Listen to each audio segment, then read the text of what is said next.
peg, round hole. I'm No, gonna no, jam no, it in no, there. no. Get Just don't it work in on there. it. Information will go in. The Victorian child would die if you tried to explain this.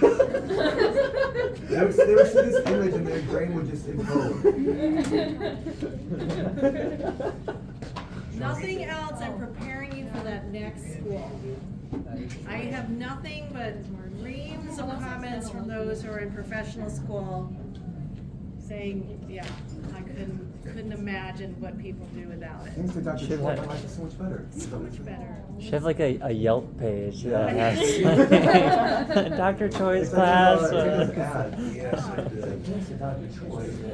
Yeah, or testimonial. And what you should do is you just send me the testimonial, because what he usually do is like print them all out, and I give them to freshmen who already are afraid to take this class.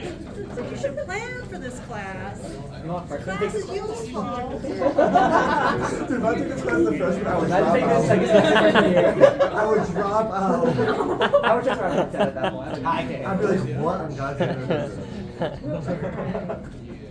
Okay, announcement, don't forget, Wednesday's game day. Do not forget to bring your game face, your game description, your game parts and pieces, all right?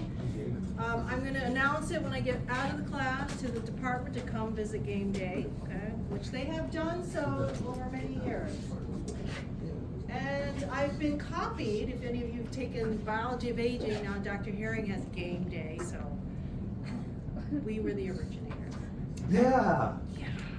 Okay, we're gonna press on to block 3. We're gonna start with the spinal cord, and then the next lecture is ascending, descending. I know I have it together, but I was looking at the lecture, I'm like, I don't know how I can get to ascending today, but we'll see. Okay, so the spinal cord, if you remember, is still part of the central nervous system, right?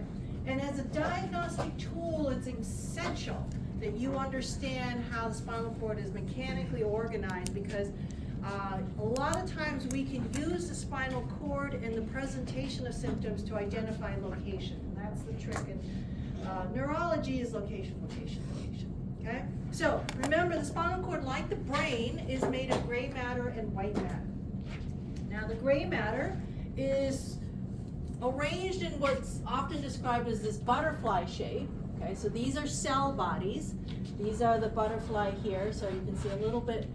This is a real histological section compared to the cartoon. And then surrounding the gray matter is all white matter. So these are called funiculi. The best way to imagine how the spinal cord is created is, imagine you have Twizzlers, like some licorice rope, so it's continuous, contiguous, and then in between are little piled stacks of M&Ms. Those are your cell bodies, okay? So we often think about the spinal cord in this image, like a cross section, but you have to remember the spinal cord is a cord. It's constantly sharing information up and down the different segments. And so the stacked M&Ms of cell bodies are cell bodies grouped together in clusters in here, but then they send out their processes to either go up or even down the white matter portion, okay? So we need to think about them as a long object rather than a cross-section, sort of round object. Now the gray matter, if we divide them up, they are divided into horns. Okay, so we have the dorsal horn and the ventral horn. Dorsal, I think this one's labeled and this one's labeled. So the dorsal horn is primarily responsible for sensory information. And then the ventral horn, this larger horn, is motor. So these are going to be all sensory here, and these will be motor. There is an intermediate horn, this intermediate zone, sort of a transitioning zone from dorsal to posterior, or dorsal to ventral. And those are going to be a little mixed, a little sensory, a little motor, a hodgepodge that way, okay? So, intermediate zone. Sometimes we call this the posterior horn. Again, depends on which anatomy instructor you're talking to. Dorsal horn or posterior horn, ventral horn or anterior horn, they're synonymous. Mix and match as you like. Now, when the white matter, we call these columns or funiculi.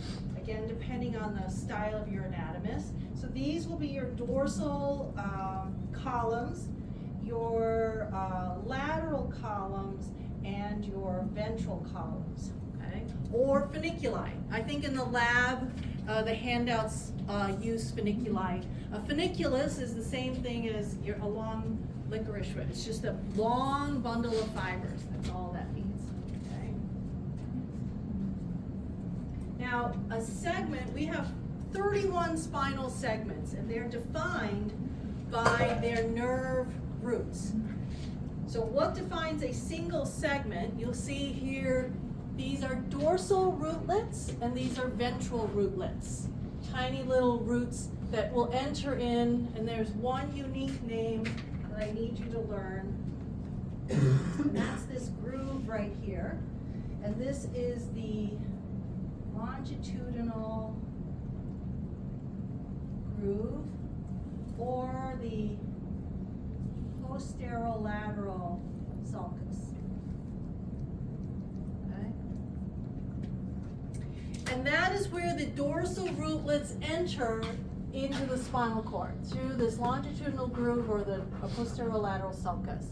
Now the exiting motor neurons are leaving, which is kind of not correctly drawn here. It's not like a single sulcus. It's more of a diffuse exit point. So they look more like this, right? So it's a more general. So this is actually incorrect, that it's suggesting it comes out of a groove. There is no groove. So they're just coming out in the general area, okay?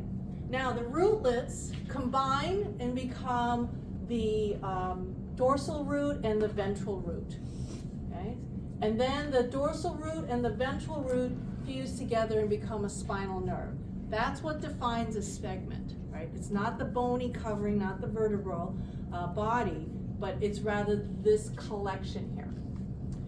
Now, we have learned in the cranial nerve that sensory neurons are always outside of the CNS, and that is true for these sensory neurons. So we have a ganglion here called the dorsal root ganglion. Dorsal root ganglion. And that is where the sensory nerve cell bodies exist. So there's a little red dot, and there's a little red line. You're following it into the axonal process. And then on the dendritic side, it's going to whatever part of the body it's coming from, okay? So we always have a dorsal root ganglion outside of our CNS, and then we don't have this because the cell bodies are in the ventral horn, okay? Make sense? Any questions about the structure of the spinal cord? Nope, okay. Did I leave anything out? No. Okay. So the spinal cord is made of 31 spinal segments. And we have 8 cervical,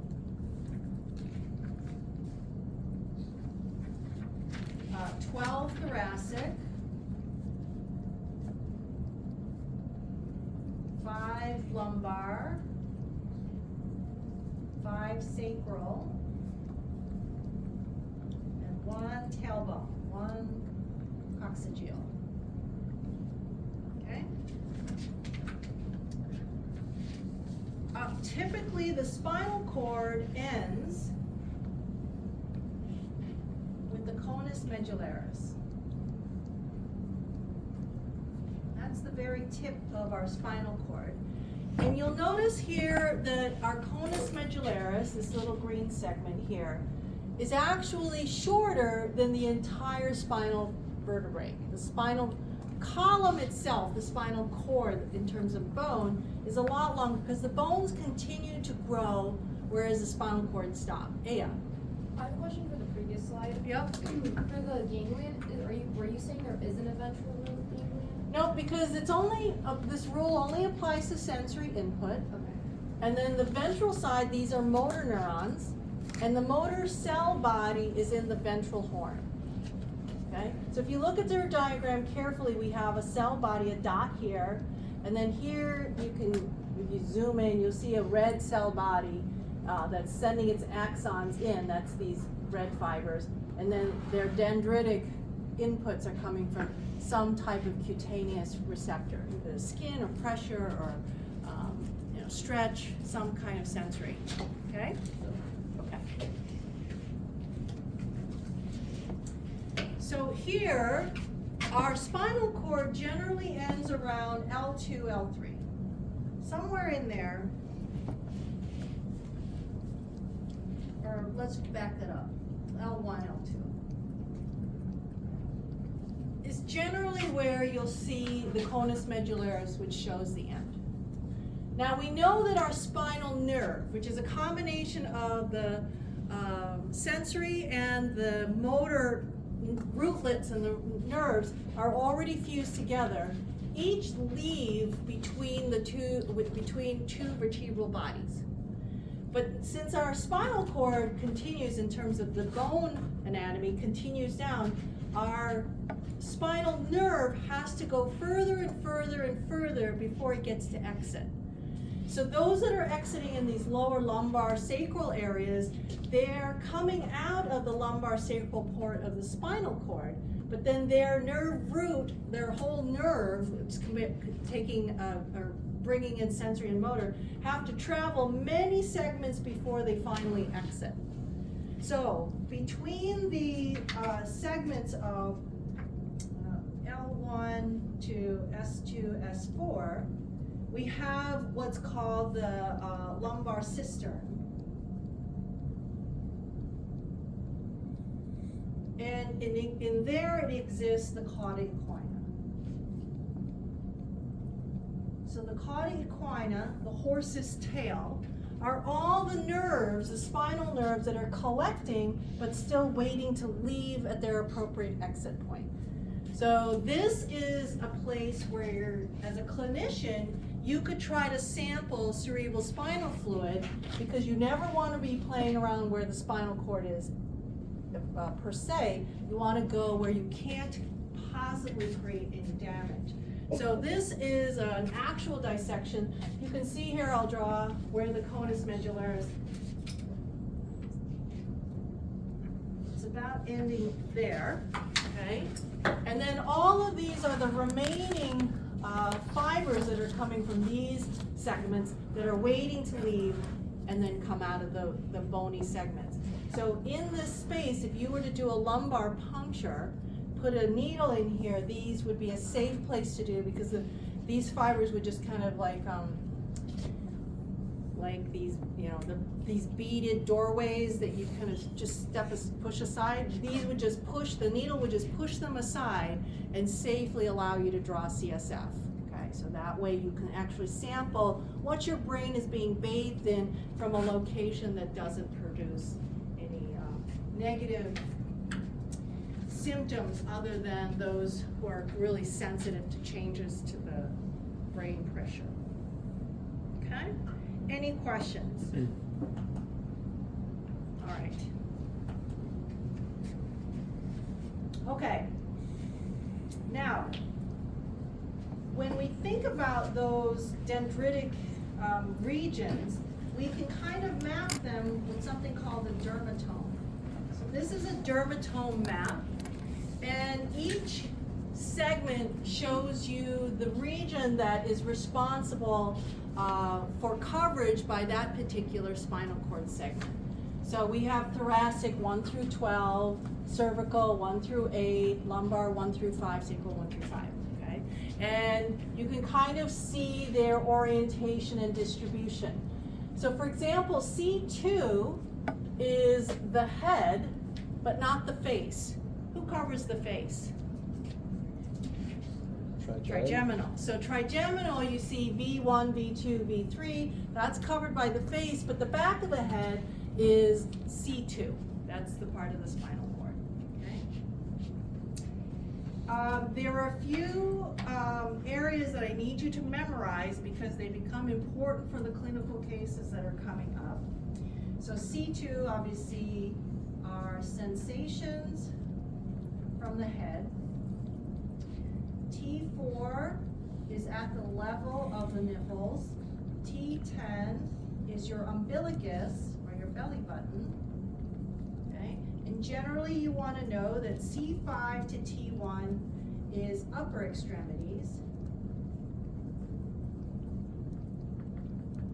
And then L4 to S4 are lower extremities. You got just sheer memorization, okay? Remember, this is just sensory input. So these dermatomes, one way to test them is you might run something like a pokey thing up and down their thorax. Do you feel this, this, this, and then just sort of move up and down until they say yes or no. When you hit a no, then you know kind of where that last segment is no longer functioning. Okay? Now, similar to the dermatome, we have myotomes. So these are myotomes. And this is where the ventral roots of the spinal cord innervate a particular muscle. They are not the same. The dermatome and the myotome are not identical. They're similar, but they're not identical because you can't use one map to cover both. So, one last thing to note about that ventral neuron leaving the ventral horn, it is the last common pathway to the muscle. So if you damage that ventral horn neuron, you have 0 chance of activating that muscle, okay? That ventral horn neuron in the spinal cord is capable of contracting or activating a muscle by itself, alone can do that, okay? So if you damage it, there's no way to bypass it and activate a muscle without the ventral horn neuron. Make sense? So that ventral horn neuron is the lower motor neuron, okay? So the ventral root, or we'll just call it the ventral neuron, okay? Coming out of the ventral horn. So now we have a map of sort of those motor neurons, and there are some that I need you to really learn. Again, just sheer memorization. We're going to do C5, C6, C7 because they're upper extremities. C5 is arm abduction at the shoulder. Okay, so this is just doing this away from the midline. This is my C5 activating the muscles up here to pull my arm away from my midline. Okay, C5. Then we have a combination C5, C6. They also mediate flexion at the elbow and govern the biceps reflex. Okay, so that is this motion. Your typical bicep curl motion requires 5 and 6 working together. C6 alone works with wrist extension and to some degree some flexion. So any movement with my wrist back and forth, and then C7 is elbow extension and the triceps reflex. So I don't know if you're familiar, but you will if you go into clinical practice. You can trigger just like a patellar knee reflex that we've all seen even on TV. You can trigger those similar reflexes at the bicep and the tricep. So you can use a reflex hammer to engage. They're lots more subtle. You don't see them, you feel them. So you usually have a finger on something, you'll actually feel it more than you see it. Whereas the patellar one, it's more obvious, the foot kicks out. So you need to know if I don't get a triceps reflex, it is missing, then I have to implicate C7. That's why we need to learn them. Okay. Any questions? Okay, so those are my upper extremity myotomes. Remember, our muscle map. We have a lower extremity myotome. Okay, so L4. There are a lot more of these myotomes, but these are the ones we need to know. L4 is leg extension at the knee. And it also governs the patellar tendon reflex. So this is the famous one we all know about, tapping our knee to get that leg to kick out. Oops. L5 is dorsiflexion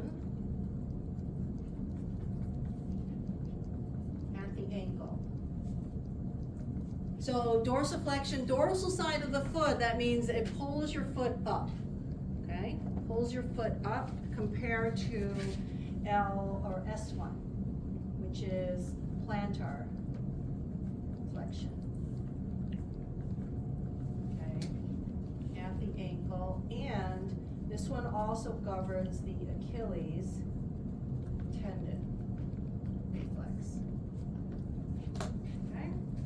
So, L5 pulls your foot up, S1 pulls your foot down, and governs the reflex of your Achilles tendon on the back side. Questions? Just memorization. Okay. Now, we talked about the relationship, we did this more in the lab, between the gray matter, which is actually in this case a lighter color than the white matter. The white matter, this is a myelin stain, so the white matter is really picking up a lot of the stain. And they're labeled, you can see C3, C5, C8, T5. You can see in the corner their particular spinal segment. And the shape and the relative ratio of gray to white changes where you are in the spinal cord. So much so that by just looking at these images, you should be able to detect where am I, right? Am I down in the sacral levels, which looks like this? Notice the spinal cord is much, much smaller because we have much less traveling in a sacral segment than we do in a cervical segment, right? Because as we add fibers, we add them to the edges. So as the sacral section is really taking in information from just a little bit of my body, the lower extremities, but then I add my hips, my lumbar, my thorax, and I keep adding more on top of those lower extremities, so the spinal cord has to get thicker. There's just more traveling fibers in there. So that's a giveaway, and then there is some logic between gray and white matter.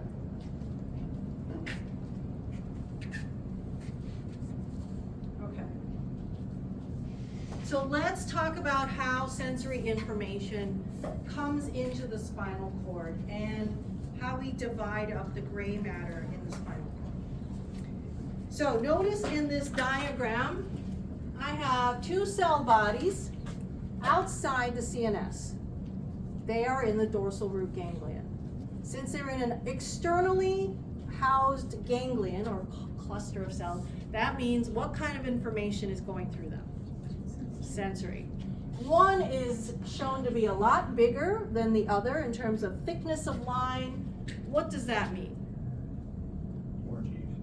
What? Is it thicker myelinated? Yep, thicker one is myelinated, not the little one. What's the difference in information being passed? The myelinated one is like vibration and some fine touch, and then the non-myelinated one is pain. Pain and temp, that's right. So the pain and temp is always carried by a small diameter fiber that's either poorly or unmyelinated. And my thicker, large diameter fiber that's heavily myelinated carries fine touch, vibration, and proprioception. These things need really fast conduction, whereas pain and temp does not. Okay? So that's what this is representing.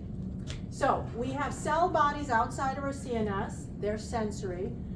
They then, when they enter their axons, enter into the posterolateral sulcus or the longitudinal groove, whichever one you want to go with. They go into this groove, so we have a name, and then they synapse at different layers of the gray horn, the dorsal horn. Okay? So that's what this is representing. So let's take them one by one, make sure I didn't miss anything. Okay, so when they enter in, let me say this before we dig through the different lamina. When they enter in, what this illustration shows is that they can come in and they can do a whole bunch of different things. Probably they're doing them all. One, they can go straight up and head for your brain and end up in Brodmann's area 312, telling you all about that sensory experience.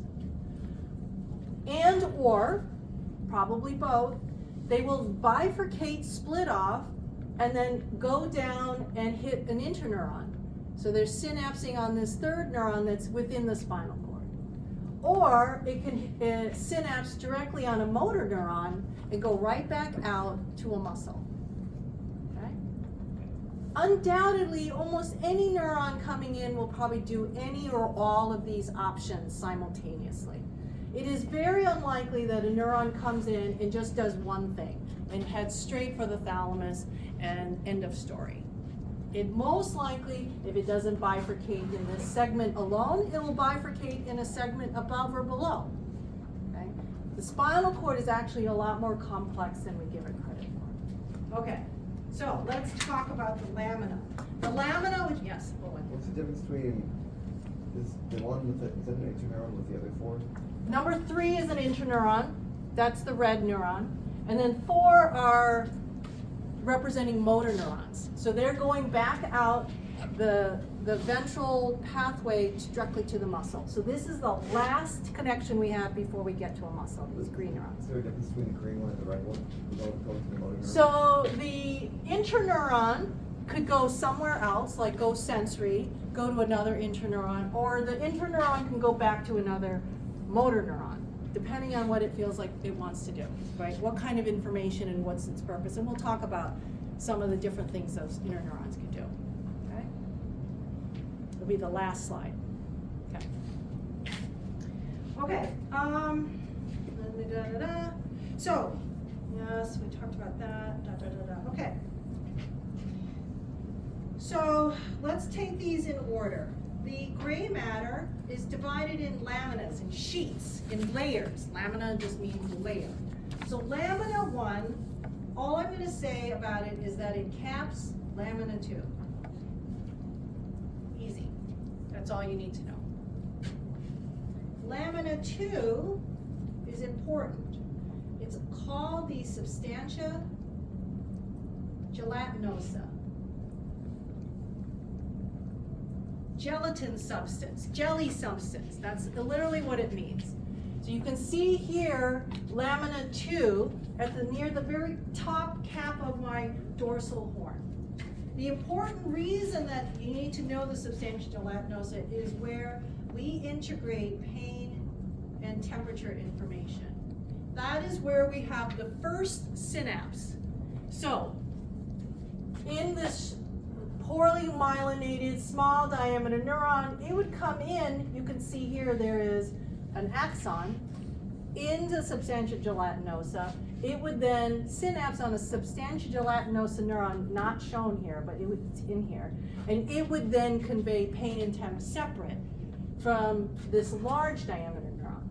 Okay, they have different paths, which means pain and temp can be separated from fine touch, which means I can damage pain and temp, but not damage fine touch, and vice versa. So it's a very strange thing. You would think all touch would travel sort of together, but already here, we've separated them. Okay? Okay.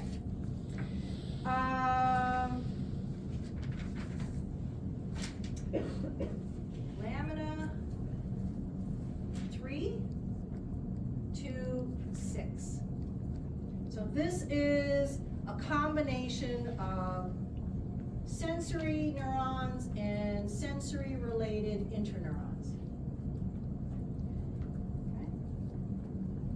So these are the sensory sections of the lamina. Now the motor sections of the lamina start with lamina 8 and go to 9. They are found, or technically part of the anterior horn. Right? So, Our dorsal horn is generally thought of between 1 and 6 to here. And then our motor laminar are basically 8 to 9. Okay? Now, these are all lower motor neurons that live in these two lamina. And they carry out the last possible way to get to your muscle in terms of signaling. What's interesting is that we do have viruses that are highly specific and are only interested in damaging lower motor neurons. Does anyone know a virus that attacks only lower motor neurons in the anterior horn of our spinal cord? We have eradicated it, almost. Chickenpox? No, not chickenpox, polio. Poliomyelitis.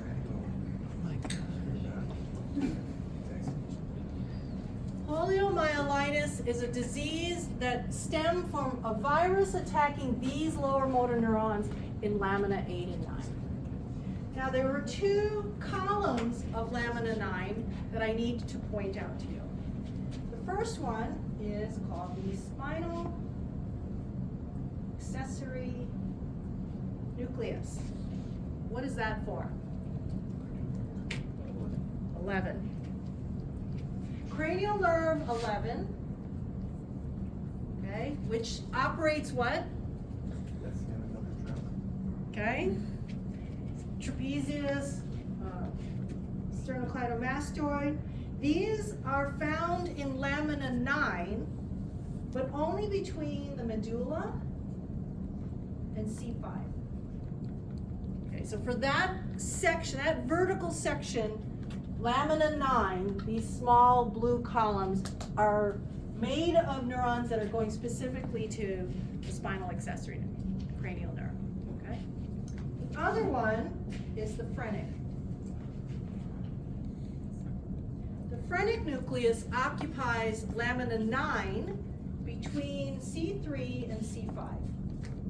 Okay. What is the phrenic? Does anyone know what the phrenic? That's the diaphragm. It innervates the diaphragm and allows it to pull and contract and relax to pull air into your lungs. Okay? So if you have a high spinal cord injury where you're somewhere between C3, C5, you have the risk of cutting off the phrenic nucleus from your brain or from the diaphragm, and you're unable to breathe on your own. So you do not want to have a high spinal cord injury. And so here's an example of something you probably have never seen. This is called an iron lung. So for individuals who were had the polio virus sort of attack their phrenic nuclei. So we've had others who, it's not always the phrenic nuclei. So you know FDR, Franklin Delano Roosevelt had polio as well, but it really only affected his lower extremities. But in those cases where the phrenic nucleus was involved, they're unable to breathe on their own. And at the time, medicine didn't have this kind of respirator that we can have that's mobile, can follow you in a wheelchair. So people live their lives in an iron lung where the pressure inside this canister would increase and decrease, and that pressure change allowed the lungs to inflate and deflate, and sort of able to let individuals breathe. But they did spend their lives in the iron lung. So when polio was running rampant, this kind of ward of iron lungs was not an uncommon sight. So we have made progress with medicine, but it would be the saddest thing to live out your decades of life in a horizontal state. Yeah, Owen. What about HIPAA? What? HIPAA? And they didn't have HIPAA at the time. Okay. Yeah. So, if you have polio myelitis, Myelitis. thank you, in the phrenic motor pool, in the front, for the phrenic nucleus of lamina 9. So that means between C3, C5, the neurons in lamina 9 were destroyed by that virus. Okay. Okay. Any other questions? Okay, now, if you've noticed, I've covered lamina 3 through 6 and 8 to 9. So I've left out one, and that is lamina 7. So lamina 7 is an area called the sort of intermediate zone. It's not technically part of the sensory laminas, it's not technically part of the motor laminas. It really sits in this in-between space. But it does house a column of cells called the intermediolateral cell column.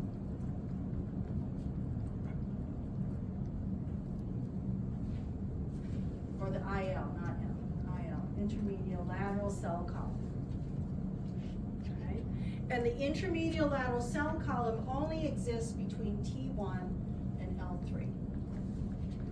So every segment has an intermediate zone. Every segment has a lamina 7, no matter where you are, but between T1 and L3, so here's T5, T10, and L2, there's going to be a column, a stack of cells that are part of the intermediolateral cell column. And what makes them really special is that these are preganglionic sympathetic neurons. Okay? So they're part of the autonomic nervous system. So the spinal cord is not the same from top to bottom. We have to look at them in regions of segments put together, okay? And then we have to appreciate that we have some that are not related to sensory or motor. They have this third responsibility. Okay.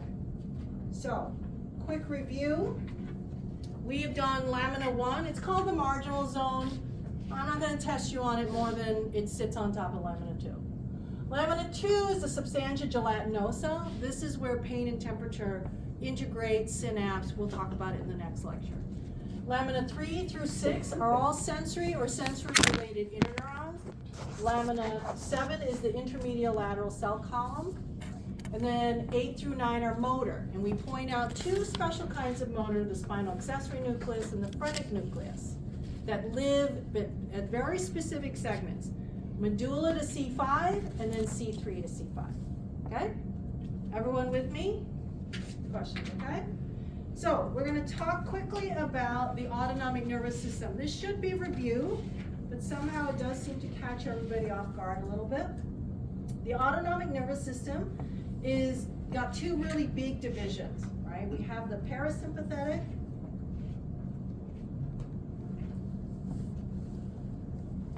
the parasympathetic nervous system is often described as responsible for rest and digest. That is its clever little moniker. This is an anabolic system. Anabolic meaning building. So that's the rest and digest.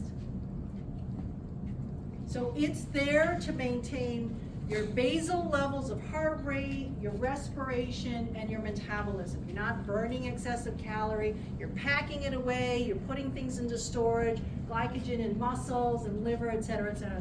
That's all part of this parasympathetic nervous system. In contrast to that is the sympathetic. The sympathetic nervous system is our fight or flight. And so it's considered a catabolic, breaking down, catabolic processing.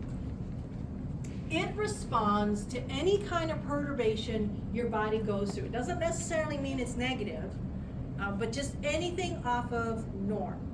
Meaning if I told you you won $1 million, I pushed a box of money at you, you would have the same exact reaction as if I told you your puppy just died. Right? It doesn't differentiate. It just activates your system different from norm. So that's the homeostatic perturbation of the sympathetic nervous system. So allows you to be ready for changes in the environment, combat, athleticism, severe changes in your, let's say, blood loss, you become hypovolemic, all of that engages the sympathetic nervous system. Therefore, opposite to the anabolic, you have increased heart rate, increased respiration, increased blood flow, a lot of vasoconstriction trying to get blood to places it's supposed to go. We don't like blood sitting in our digestive system. Our digestive system is not important for combat, right? So that thing that grandma said, don't go swimming until an hour after you eat, there's actually a lot of truth in that old adage, because if you eat and then do some athleticism, you're in a sympathetic state, and then that food is not digesting because you have diverted activity and blood flow and everything, so that food will sit in your stomach and rot, and then that's indigestion. So that's all true, grandma somehow knew without taking my class, okay? All right, now there is a third division, the enteric nervous system. It is governing our digestive system. It's a super autonomous. Like the brain has very little or nothing to do with the enteric nervous system. You could completely disengage someone's brain and the enteric system would work just perfectly. So people who have been in comas for decades, their digestive system works fantastic, right? It pushes food around, it digests them, it peristaltically squeezes through, everything works fine. So that last autonomic system is extremely independent. But the important thing to know about the autonomic system, it's governed by a 2-neuron relay. So there is always a preganglionic neuron that is connected to a postganglionic neuron. Okay? So this system is always true for the autonomic system. Okay? So now let's look at each one separately. I'm giving you the little backup. Here's our sympathetic nervous system. Our preganglionic neuron is in the intermediolateral cell column, the IM, or is it IM? I'm calling it IL, right? Between T1 and L2, L3. So these, they're green, dark green. These represent the preganglionic neurons in that spinal lamina 7, okay? And they reach out and make synaptic connections with postganglionic neurons, and we have 2 types of postganglionic neurons. One is a chain ganglion, and one is more of a lumbar abdominal set of ganglions. So we're going to divide them up. The first one, our chain ganglion, oh, I have it written up there, are called paravertebral ganglia versus the other kind, prevertebral ganglia. Memorization, just find a way to memorize them. In the paravertebral ganglia, we have 3 ganglia, named ganglia, superior, middle, and inferior, cervical ganglia. Okay. The superior ganglia innervates the head and neck. These are your eyes, your lacrimal glands, salivary glands, blood vessels, especially in your head and your brain.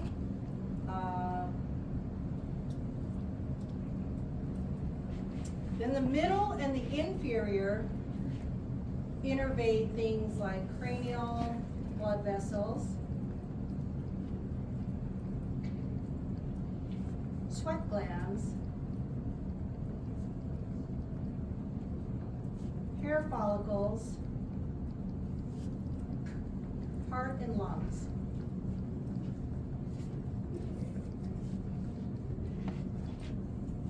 Okay. So middle and inferior are similar. Notice that everything is pretty much up, chest up, in terms of what the paravertebral ganglia control. So if we go back here, This is our chain ganglion. So what this is this ganglion is a very long linked ganglion. It can get information from a lot of different places, but there's the superior, middle, and inferior. And they're off to their organ targets, right? The ciliary ganglion for the eye, the pterygopalatine, the lacrimal glands, all of these can be influenced by the sympathetics. Okay, the second one is the prevertebral ganglion. The celiac ganglion is important to regulate the stomach, the liver, and the pancreas. The superior mesenteric, this is stuff in the abdominal cavity. Inferior mesenteric, it's abdominal cavity as well as pelvic organs. And then the last is the pelvic hypogastric, is urinary and genital tissue. Okay?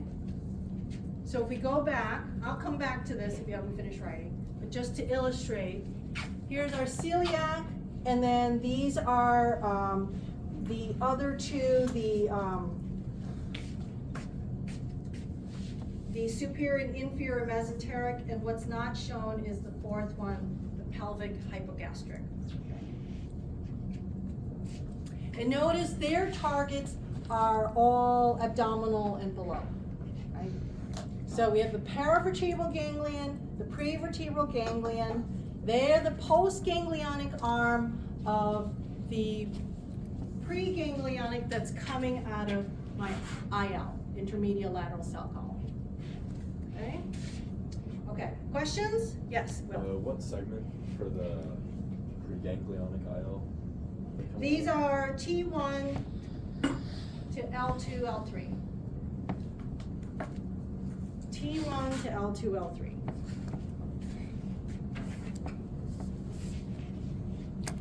Any other questions? Good question. All right. For ganglions though, not the actual sympathetic cord. I don't know, I'm confused. Okay, so the preganglionic neuron comes from, it's located in the intermediate lateral cell column, lamina 7, but only between T1, L2, or L3. So not in the cervical, not in the sacral. Okay, just between there are the one, every other segment has an intermediate zone. Everybody has an lamina 7, but only those between T1 and L2, L3 has a sympathetic neuron. Okay? So if you're in the lamina 7 of a C5, there's no sympathetic output from there, just regular interneurons. Okay? Okay. So let's take a look at the parasympathetic, which you've already studied. So our parasympathetic preganglionics begins with cranial nerve nuclei. Okay, so the one that goes to the ciliary ganglion, what is the preganglionic neuron? Yep, and which part? Edinger-Westphal. So it's Edinger-Westphal. The pterygopalatine or the sphenopalatine coming from? Yep, and then the otic ganglion is coming from inferior salivatory nucleus, and then all these organs are coming from which nuclei? Dorsal motor nucleus, the DMX. Okay, so right there you already know all of those, and then all that remains is S2, S4 at the very bottom. They would come out, as you would imagine, from the intermediate lateral cell column of lamina 7. Okay.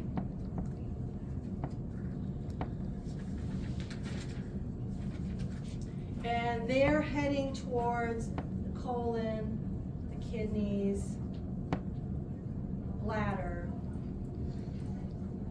and reproductive.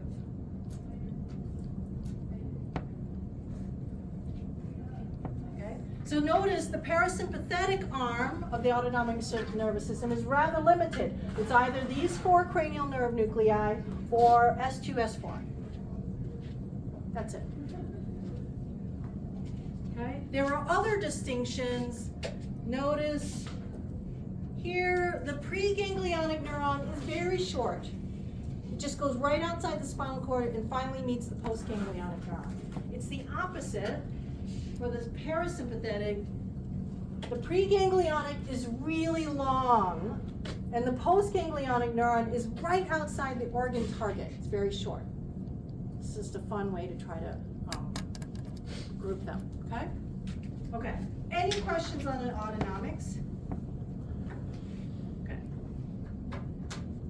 Here's my review slide, preganglionics, postganglionics, short and long. We can divide them into the para and the prevertebral. It's between T1, L2, L3. Otherwise, it's a sympathetic, parasympathetic arm is preganglionic's really long, and then we have a short postganglionic, and then we have the regular intermediate lateral cell column between S2, S4. I will finish up the reflexes on Friday's lecture, okay?